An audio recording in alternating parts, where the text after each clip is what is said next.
कर्ण का जन्म होना और जीवन भर यातनाएं भोगना भी उसके पूर्व जन्म का फल था।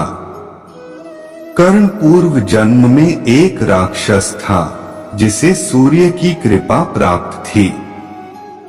महाभारत के महारथियों और योद्धाओं की जब बात की जाती है तो कर्ण का नाम सबसे ऊपर लिया जाता है। वह महारथी और महान धनुर्धर था, लेकिन जीवन भर उसे खुद को साबित करने के लिए संघर्ष करना पड़ा। जन्मजाति के साथ साथ उसे योद्धा के तौर पर वह सम्मान नहीं मिला जिसका वह अधिकारी था। लेकिन इसके पीछे कर्ण का पूर्वजन्म भी काफी हद तक जिम्मेदार था। जानते हैं कर्ण के पूर्व जन्म की कहानी। पूर्व जन्म का प्रभाव। कर्ण का जन्म होना और जीवन भर यातनाएं भोगना भी उसके पूर्व जन्म का फल था। दरअसल सतयुग में नर और नारायण ऋषि, जो कि श्रीहरि के अंशावतार थे, वे तपस्या कर रहे थे। दुर्दुम्भ नाम के एक राक्षस को वरदान था कि उसका वध वही कर सकता है जिसने 1000 साल तप किया हो।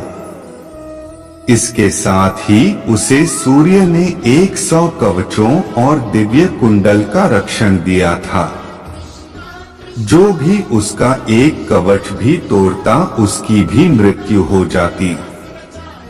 इधर दुर्दुम्भ के अत्याचार बढ़ गए तो देवताओं ने श्रीहरि से बचाव की प्रार्थना की।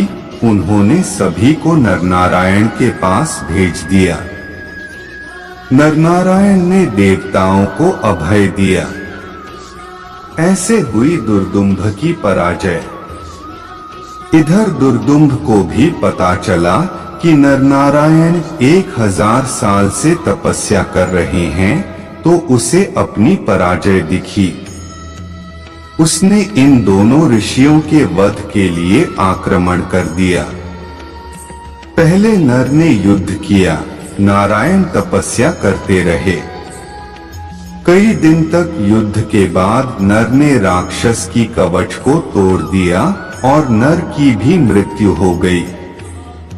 इस पर नारायण उठे और तपस्या के फल से नर को जीवित कर दिया। अब नर तपस्या करने लगे और नारायण युद्ध। नारायण ने दूसरा कवच तोड़ा तो उनकी भी मृत्यु हो गई, लेकिन उन्हें नर ने तप के फल से जीवित कर दिया। इस तरह लगातार युद्ध चलता रहा। नरनारायण एक एक करके युद्ध करते रहे, कवच तोड़ते रहे और एक दूसरे को जीवित करते रहे।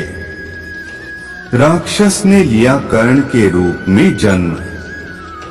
इस तरह एक एक कर जब 99 कवच टूट गए तो राक्षस भागा और सूर्य के पीछे जा छिपा।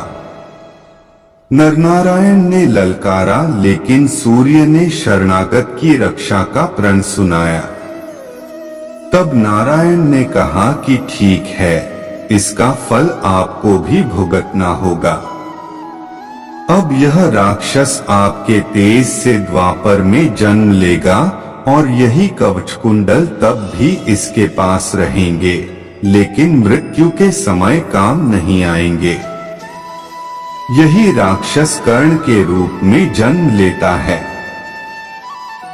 युद्ध से पहले ही इंद्र उसके कवच कुंडल मांग लेते हैं। इससे कवच तोड़ने का श्राप भी विफल हो जाता है और कर्ण निहत्था अर्जुन के हाथों मारा जाता है। कृष्ण और अर्जुन ही नरनारायण के अंशावतार थे। दोस्तों, आज के लिए बस इतना ही। मिलते हैं अगले वीडियो में। जय श्री कृष्णा।